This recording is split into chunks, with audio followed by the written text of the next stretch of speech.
Right, first and foremost, all praises, honor and glory belongeth unto Yahawah, bahasham, Yahawashi, bahasham, Racha Kodash. Double honor to the elders and apostles of Great Millstone that rule well and labor in the word and doctrine. Shalom labachea, peace unto the elect. And now this is something I'd meant to touch on, or a couple things, I guess a subject, a topic had meant to touch on at camp, completely forgot about it. So let's make a lesson out of it. So Deuteronomy 32, and we're starting at 7. Remember the days of old, consider the years of many generations. Ask thy father, and he will shew thee, thy elders, and they will tell thee. And it tells you to be subject. Something we bring up, something I like to touch on a lot. It says, likewise, ye younger, submit yourselves unto the elder. Yea, all of you be subject one to another, and be clothed with humility. For Yahawah resisteth the proud, and giveth grace to the humble. So, when someone's got more experience, it can even be, obviously it's not talking about this, but it can even be applied, let me say, to a secular role, for example. If you're an apprentice, if you're a younger brother in the field, then of course, if you're wise, you're going to hearken unto counsel of those who've come before you, who've been in it longer, who have more experience. The same thing goes for this truth. It's referred to in the likeness of a business. Yahawashi requires usury upon the amount of pounds, which refers to the knowledge, the amount of truth, the portion, if you like, that was given. Yahawashi requires usury on that. He said, and you don't want to be the guy that put it in a napkin. Oh, I know you're an austere man. Yeah, well, out your mouth shall he judge you. So go Deuteronomy 32, 7 again. It said, remember the days of old, consider the years of many generations, ask thy father, and he will shew thee, thy elders, and they will tell thee. And then in fact, let's get that. Enter labor. Alright, this is John chapter 4, verse 38, and we'll start at 37. And herein is that saying true, one soweth and another reapeth. I sent you to reap that whereon ye bestowed no labour. Other men laboured, and ye entered into their labours. Ye entered into their labours. What's the other one? The first one to enter into this is that rock of offence, that stumbling stone, was Yahawashi. He's the first spirit created. Then when it came into the ministry of truth, in terms of the context that we're in today, so-called a messianic or a so-called Christian perspective, this is the Alpha and Omega, the first and last, quite literally. 1 Corinthians 3 and 10, context. Right, we'll go from that.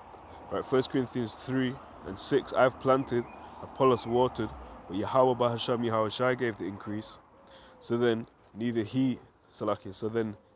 he that planteth anything, neither he that watereth, but Yahawah that giveth the increase. Now he that planteth and he that watereth are one, and every man shall receive his own reward according to his own labour.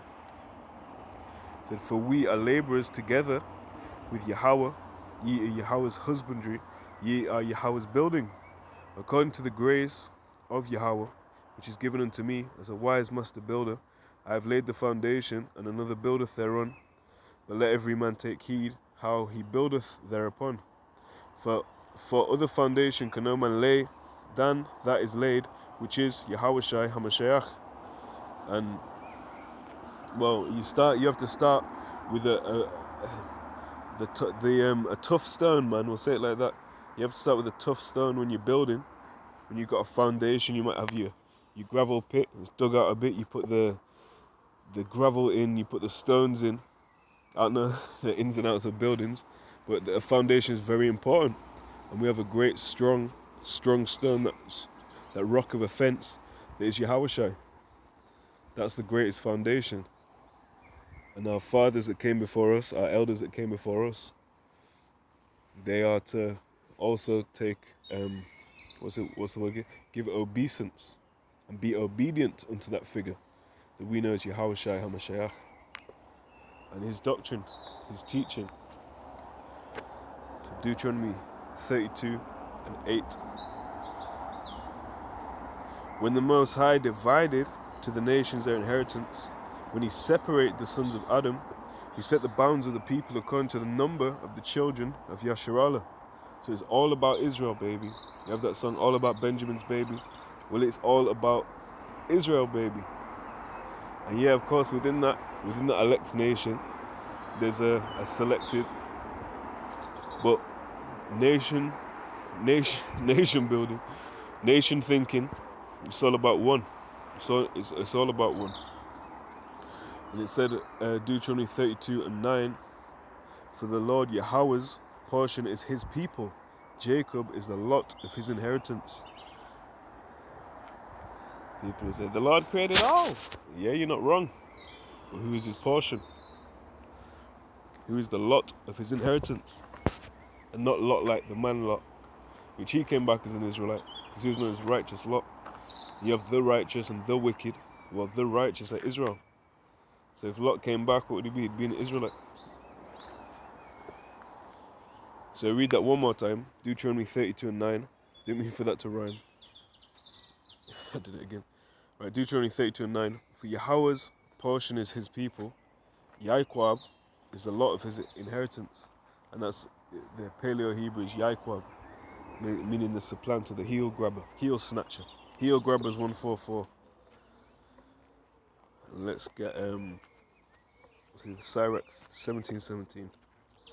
Sirach 17:17. It said, for in the division of the nations of the whole earth, he set a ruler over every people. But Israel is the Lord's portion.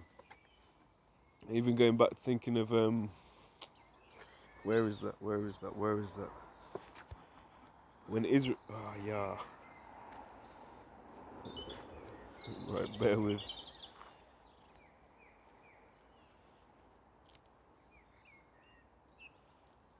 Yeah, I'm gonna have to search this, you know. Hold on. Yeah, let me search this.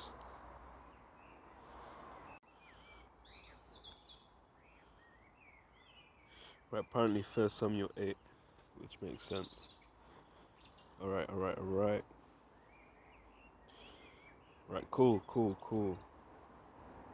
Right, we'll start here. 1 Samuel 8 and 10, and then after this bit we'll probably close out.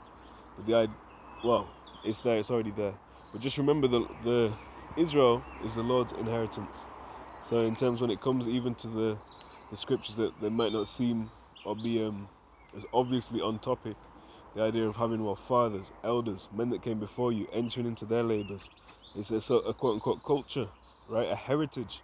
And it's written that the law of life was given unto his elect nation as a heritage. Yeah, more than just a land, vocab. He doesn't watch my video. But if you watch it, that's more than a land, innit? It says the law of life for an heritage. And let's search it. It might be, I think it is Apocrypha. You're trying to say, that's not it. That, same chapter. Beautiful. Salaki. Right, Sirach 17 and 11. Beside this, he gave them knowledge and the law of life for an heritage. Who's he talking about? Start at 10. And the elect shall praise his holy name. Beside this, he gave them knowledge and the law of life for an heritage. The whole point, if the Lord has literally verbatim an elect nation, it doesn't bode well for the Christian doctrine. So in fact, now we're in the same chapter, which I wasn't aware of. Sirach 17:17. For in the division of the nations of the whole earth, he set a ruler over every people, but Israel is the Lord's portion. 1 Samuel 8 and 10 on down. And Samuel told all the words of Yahawah unto the people that asked of him a king. And he said, this will be the manner of the king that shall reign over you. He will take your sons and appoint them for himself, for his chariots, and to be his horsemen. And some shall run before his chariots, and he will appoint him captains over captains over thousands, and captains over 50s. And he will set them to ear his ground, and to reap his harvest, and to make his instruments of war and instruments of his chariots. And he will take your daughters to be confectionaries, and to be cooks, and to be bakers. And he will take your fields, and your vineyards, and your olive yards, even the best of them, and give them to his servants. And he will take the tenth of your seed and of your vineyards and give it to his officers and his servants. And he will take you your men servants and your maid servants and your goodliest young men and your asses and put them to work, to his work. He will take the tenth of your sheep, and ye shall be his servants, and ye shall cry out in that day because of your king, which he shall have chosen you, and Yahawah will not hear you in that day. Nevertheless, now listen, man.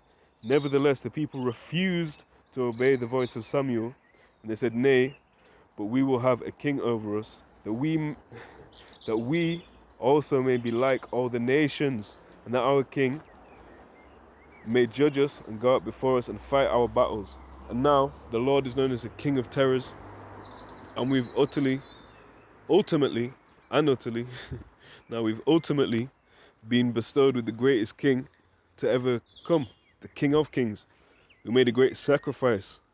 Right, so if we're the Lord's portion, what is required of us? Giving all praises to Yahawah, bahasham, Yahawashi, bahasham, Rakha Kodash.